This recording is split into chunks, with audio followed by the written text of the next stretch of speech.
మాజీ ముఖ్యమంత్రి జగన్ కీలక నిర్ణయం తీసుకున్నారు.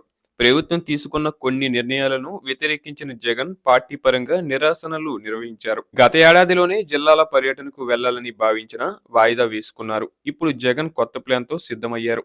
పార్టీ ముఖ్య నేతలతో కీలక మంత్రాంగం కొనసాగుతుంది. జగన్ వ్యూహాత్మకంగా కొన్ని నియోజకవర్గాలను ఎంపిక చేశారు.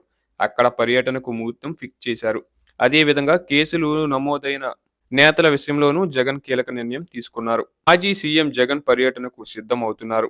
ఇందుకోసం రాష్ట్ర వ్యాప్తంగా రాజకీయంగా ప్రస్తుతం పరిస్థితులపైన సర్వే నివేదికలు తెప్పించుకున్నారు. వీటి ఆధారంగా పార్టీలోని ముఖ్య నేతలతో మాట్లాడారు. ఈ నెల చివరి వారం నుంచి ఎంపిక చేసిన నియోజకవర్గాల్లో పర్యటన చేయాలని డిసైడ్ అయ్యారు. ఇందుకోసం గోదావరి జిల్లాలను ముందుగా ఎంపిక చేసుకున్నారు. అదేవిధంగా పార్టీ ఎన్నికల్లో ఓడిన తర్వాత వైసీపీ వీడిన నేతల నియోజకవర్గాల్లోనూ జగన్ వరుస పర్యటనలకు షెడ్యూల్ సిద్ధం చేస్తున్నారు. ఈసారి జగన్ గోదావరితో పాటుగా ఉత్తరాంధ్ర పైన స్పెషల్ ఫోకస్ చేస్తున్నారు. అక్కడి పరిస్థితులపైన ఎప్పటికప్పుడు సమాచారం సేకరిస్తూ పార్టీ నేతలకు దిశానిర్దేశం చేస్తున్నారు. తొలి పర్యటన తూర్పు గోదావరి నుంచి ప్రారంభించేలా ప్రణాళికలు సిద్ధం అవుతున్నాయి. పార్టీ కేడర్తో ఈ నియోజకవర్గాల్లో జగన్ ప్రత్యేకంగా భేటీ కానున్నారు.